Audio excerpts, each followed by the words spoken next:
What the hell? Now, Andy Robb, Ken Prell, the Philly Hockey Guys. Wow. We are back. The heat is on. Yes. We're heading into summertime. What better song? Please. Wow. Coming out full force today. Episode 44, Season 2. The Chemo Timonin Show. Yes, it is. So this is our reminder show, letting you know we're not dead.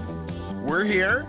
We haven't really actually even gone anywhere, which is the strangest part. I really got to be honest. Since the Flyers got knocked out, I've watched maybe 3 to 4 minutes of hockey in that time. But the whole time we've wanted to do a show, and the hardest thing is that we're both working in the same building and knowing that over the past few weeks there has been no time to record, even though we've wanted to get in the studio and record. It's been tough. So hopefully you haven't forgotten about us. Welcome to the Philly Hockey Guys podcast. I'm Andy. I'm Ken. Oh, hold on. Heat is on. Okay. Yeah. The heat is out. Seems like the heat's on for the San Jose Sharks. Oh, listen, and here's what I'll say. I think that we're doing what we can with this new show because we went away and the Penguins got good. And now this is our last-ditch effort. Maybe things will turn around if we do a show. Maybe. The Sharks got them right where they want them right now. You know? Yep. We're down 3-1. They're overconfident. They think they're going to go back home and win it. It's that classic Peter DeBoer trap. Yes, that's he what always it's all would about. Employ when he was facing against the Flyers. Yep. I have faith in the Sharks. Let's go. They only have to win 3 in a row. That's not too hard. Yeah. I feel sick. It's going to be unbearable here. Because, again, we're here in central Pennsylvania where I didn't realize there were so many Penguin fans. Yeah, up until, what? About a week ago? So? Yeah, about a week ago. Now, to be fair, I mean, we do have a handful of people that we know that are, real Penguins fans. But, I mean, really, there's only a handful. We could probably all go home in the same car together, is what I'm saying. We don't know too many people that we can actually have conversations about hockey with that actually know what they're talking about. There's that many? A few. I guess I can only really think of, 2. My roommate and John. That's it. So 2. Pens fan John. And John really doesn't even care. What? Sorry. What? Sorry. Real side note here. We're so like I said, we're doing the show from Central Pennsylvania, from State College. We have a minor league team here, minor league baseball team, the State Spikes. College Spikes. Yeah. And I'm looking at their calendar for the summer. August 14th. Look who's going to be at the State College Spikes game. Dennis Haskins. Principal Belding. Belding from Saved by the Bell is coming to State College. Important PSA, friends. Why? I don't know. Well, they had Corey Feldman last year. And that worked out real well, didn't it? That was awesome. That was amazing. Mr. Belding. Yeah, Belding is, wow. We have to get him on the podcast. It doesn't appear that he's doing anything else, so why not? Hey, he's doing more than Dustin Diamond is right now. Anyway, so I just saw that. Poor Screech. I just saw that. I had to mention that. Okay. Hey, speaking of interviews. Moving on. Yeah. We do have one coming up very soon. We just got to figure out the schedule. Yeah, with Slapshot, actually, our good friend of the show here, Dennis, who played the Flyers mascot. He was actually on vacation, and he went somewhere pretty awesome. He went to Ireland, so pretty jealous of that. As Slapshot? Yeah. Yeah, all the Irish people are like, "Whoa, what's this orange person doing here? Hey, tee. No, so he was on vacation, so we're working it out, and hopefully within the next couple weeks. Yeah, so stay tuned for that. You do not want to miss it. But like we said, actually, no, we didn't really talk about it because this happened after our last podcast. We spent a couple minutes having a conference call with this guy, talking to him. We're making a whole episode out of this because this guy is really entertaining, and he's pretty hilarious. Yeah, some of the stories he was sharing with us, we'll get him to share with everyone. But he just started telling stories. Remember, about other people who tried to get in and play Slapshot, how he got the job. some Ed Snyder stories. Yeah. So this is going to be very good. I can't wait till we get him on the show. Yeah, and also going back to the whole 70s Flyers thing, real quick, Rick McLeish passing away. Yes. That's a shame. Guy's awesome. He always will be. He's absolutely a legend on Broad Street. Yeah. So, yeah, that interview's going to be coming very soon. This is kind of the we're still here, not dead. We hate the Penguins, and we just don't want to see it happen. Yeah, I mean, I've honestly just, like I said earlier, I've kind of just checked out from the NHL for the time being. Although something did catch my eye yesterday in the news. What's that? Salary cap news. Oh, yeah, I did see this, yeah. Back in March, the NHL was saying that the salary cap was going to rise up to about $74 million next season, which is good because it was only around 70 this year. And, of course, the Flyers always up against the cap. Sure. But during Game 3, Elliot Friedman of Sportsnet was saying that the players were told this week when they met with the NHLPA that if they don't vote to increase the salary cap by 5%, there's a chance it could go down to below $70 million next year. Which wow. I don't know why the players wouldn't vote to increase it. Yeah. So it looks like a deal's going to have to be reached, obviously, before June 30th to see what's going on because that's the next day is the first day of free agency. This could be very impactful for the Flyers. Right now they have $63 million committed to 17 players for next season. Yeah, that could be problematic. I mean, not just for the Flyers, but for other teams. I mean, look at the Blackhawks, the Penguins are two teams that are going to really be up against it next year. But the Flyers, I mean, they have Jake's contract going into full effect. Yep. They have Couturier's contract going in full next year. So, and Flyers have to re-sign Braden Chen. That's right. Yeah, that deal is probably going to get made at some point in the offseason. Do you see that happening before the draft this year then?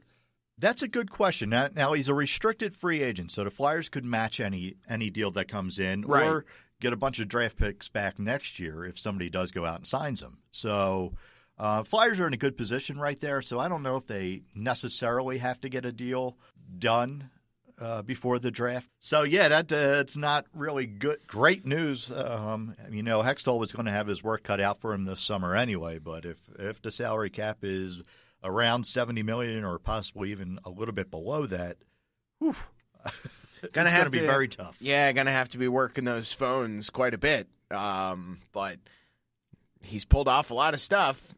This might be a tough challenge. I think it's doable for him. If it actually gets to that point for the salary cap, I mean. Well, also, I believe included in that $63 million for next year is Vincent Lecavalier right now, his $2.5 million. So that goes away once he officially retires. Right. So that'll help out a little bit. If they buy out Umberger, which everybody expects them to do. Well, one would think so, yeah. So I think that reduces his cap hit to around $2 million for the final year of his deal. So that'll free up probably around $2.5 million, I think, for the Flyers. So they're not in awful shape, but they could be in better shape. Yes. Yeah, I got you. And like I said, they have Jake's contract goes into full effect, $8.25 million next year. You're already paying Giroux $8.275 million. So they're your two big ticket items right now. And he also got Matt Reed's 3.6 that he's on for. And I know you don't even need to say it. I know how you feel. You want him gone. I mean, what we're paying him, what the Flyers are paying him, is not awful, but you need more production out of him for that cost.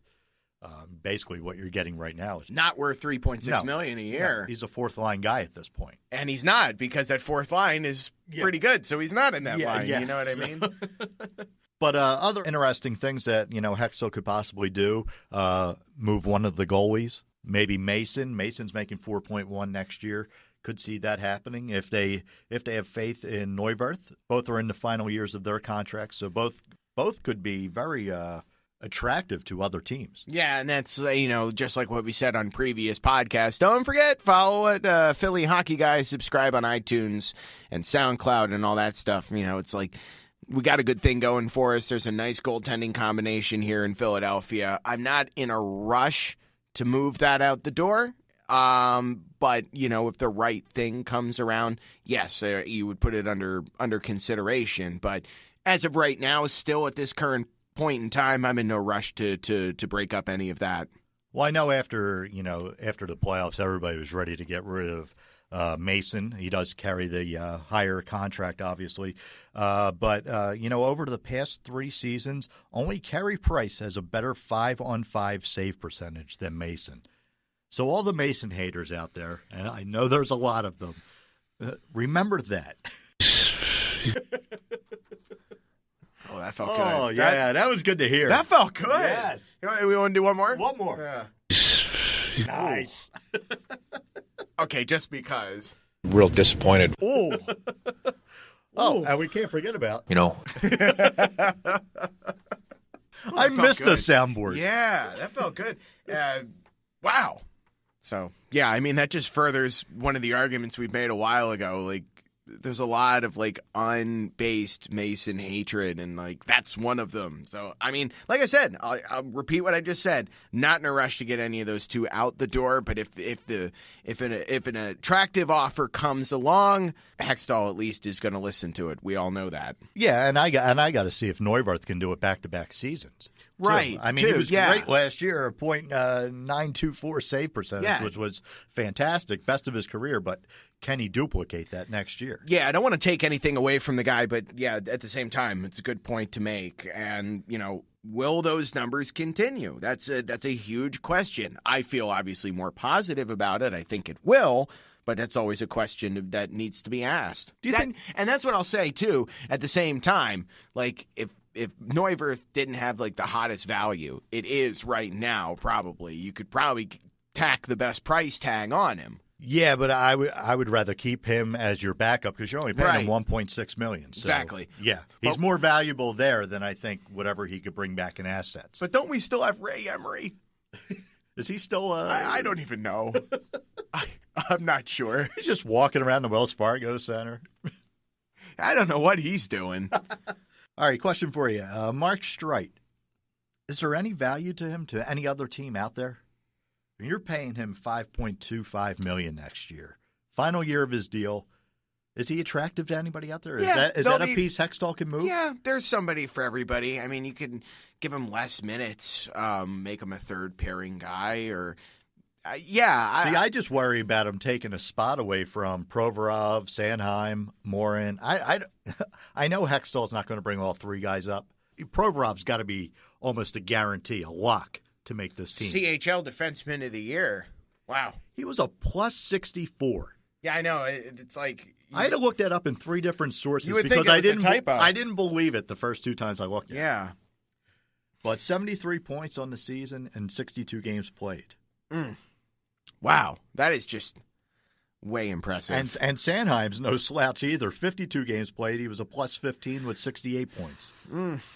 Future seems bright. But, yeah, I mean, you could find there'll be at least one place out there out of all the teams in the NHL that would have some sort of use for Mark Streit. I think that he would be attractive to somebody. Yeah, I mean, if Hextall can move that $5.25 million, that would be great. And then you could sign, I don't know, maybe somebody like out of, maybe one of the Florida teams who's a free agent.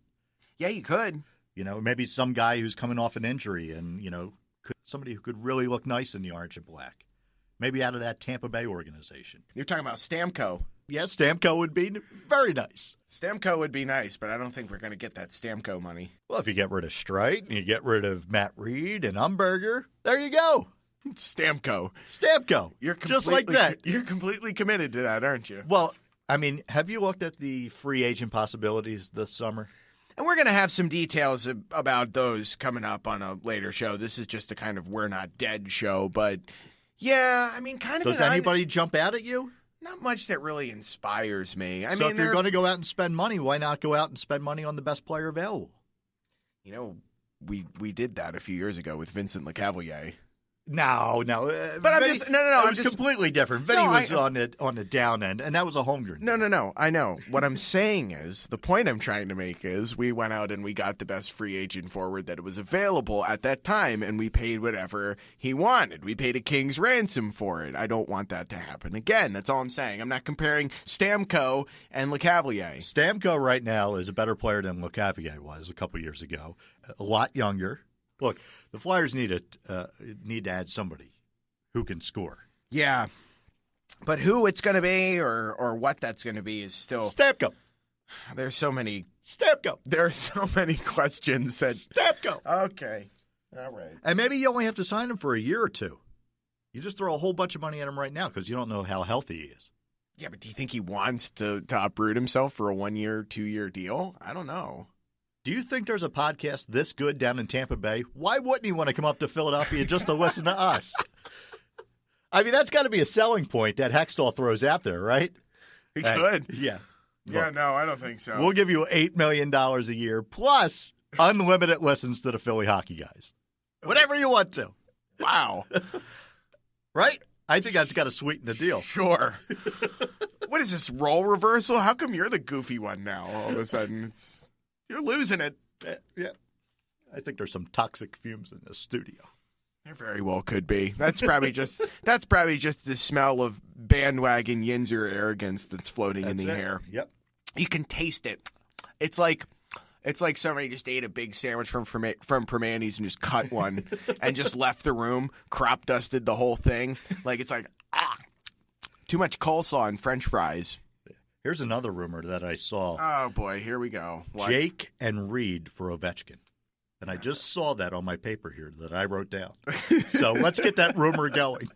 Come on. It's up to the audience now. Let's start putting it out there. Jake and Reed for Ovechkin. Sure. Why not? No. You wouldn't do that? I don't think so. But I will say this. Washington cannot go on with Ovechkin anymore, right? This is too big of a failure. This is what I'll say. I can't even talk. Ovechkin, it's time for him to go somewhere else.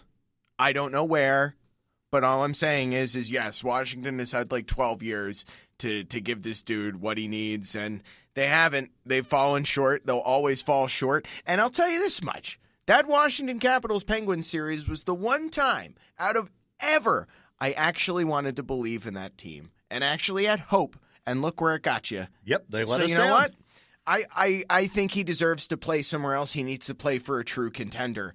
All right, so let's get that rumor trending on Twitter right now. No, but that's the thing, though. You realize that, if you get a player like Ovechkin that can make a big difference, except for if he decides he wants to show up in the playoffs and all, you could get a king's ransom for Alexander Ovechkin. And why wouldn't you? If you don't think Voracek and Matt Reed would get the deal done? I'm not saying it wouldn't get the deal done. I think he needs to go to a true contender, and that's not Andrew us McDonald. right now. That's not the Flyers Mark right now. Streit, too. R.J. Umberger. Scott Hartnell. No, I don't know. It just doesn't seem like it would work. Well, again, my sources are saying that this is the deal that's on the table. Twitter, run with it. I don't buy that. Yeah, see, he doesn't buy it, so why should I? But yeah, I think Ovechkin does legitimately deserve to play for a contender. I could see him being moved in the offseason. You don't think him being added to the Flyers would make the Flyers a contender? Oh, you would have first line Ovechkin, second line Giroux. Yeah, absolutely. But I just don't see it. I just don't see it. It just doesn't seem possible at all for me. I just want another superstar here. That's all. I can see him being moved, like I said, but it's probably not going to be to Philadelphia. No, he'll end up in Pittsburgh somehow. Stop. Don't even say that. They're the only ones who don't have to play with a salary cap. Now that I don't really know where to go now. We're here. We're back. So thanks a lot for tuning in. We will have another show coming next week. We're going to get back on the whole shows coming out every week thing. Hopefully. We'll see how that goes. Yeah, we'll take a better look at free agency, a more serious look at free agency. Yeah, we do have some questions and stuff from some people on Reddit, Flyers, and Twitter and Facebook and stuff like that. And we'll also have an announcement and an update coming about when the Slapshot episode will be coming out. We are working on that, so stay tuned. You don't want to miss that. It's going to be a great time for all involved. fake radio guy. Do you like that voice? That's pretty good. I know, I haven't done that in quite a long time. It feels good, feels great, feels wonderful, can't complain. All right, let's wrap this one up. Now I kind of don't want to because it's been like we've been here and like we've been gone for so long and now we're doing another show. I think it's great.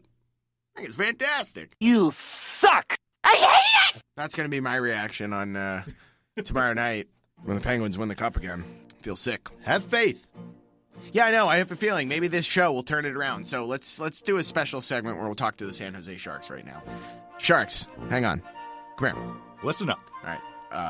Sandy and Ken, the Philly Hockey Guys podcast. I know we're all the way on the other side of the country, but stop screwing up. Do something. Seriously. I mean, you've got the entire league behind you. How often does that happen? How rare is that when you have the entire league fan base behind one team and saying, hey, do this? Do something. Like, come on. What's the matter with you? Do something. You have an opportunity for the first time in 25 years in your franchise's history to shine during the big show. And this is what we're getting? This is not what we signed up for. This is not what I didn't pay any money for. Do something. That's right. Do something. Felt kind of good. We could be motivational speakers. Do something. Okay. Okay. But seriously, Sharks, like, come on. Yeah, please. Pretty please. Do something. Just please. I'm gonna cry. I'm serious. I can't even think about it. Yeah, hopefully, the Sharks can pull off a miracle here and, not let the Penguins get another cup. You know that'll be 4 to our 2. I know. I hate to end it on a down note like that. That city does not deserve more titles than us. All right. All right. Guys, thanks a lot for tuning in. We're glad to be back. Well, some of us are. Wrap it up. Where's the voice guy? For Andy Robb, I'm Ken Prell. We are the Philly Hockey Guys. Thanks for listening, and talk to you next week. Or in another 2 months. Who gives a shit?